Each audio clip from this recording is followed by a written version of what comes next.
সবাইকে স্বাগতম আমার ইউটিউব চ্যানেলে। তো তোমরা সকলেই জানো ১৯৪৭ সালে ১৫ই আগস্ট আমাদের দেশ স্বাধীন হয়েছিল। সেই হিসেবে ২০২৫ সালে ১৫ই আগস্ট ৭৯তম স্বাধীনতা দিবস। সবাইকে আমার ভালোবাসা জানিয়ে আজকের ভিডিও আমি শুরু করছি।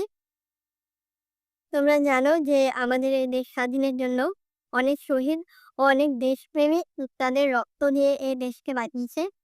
তাদের মধ্যে অনেকেই করছে, যেমন নেতাজি সুভাষচন্দ্র বসুর নাম সবার আগে আসে। তারপর প্রফুল্লচন্দ্র রায়, তারপর ক্ষুদিরাম বসু, আরো অনেকে আছে যারা আমাদের দেশের জন্য অনেক লড়েছে এবং দেশটাকে এই পর্যায়ে এনেছি।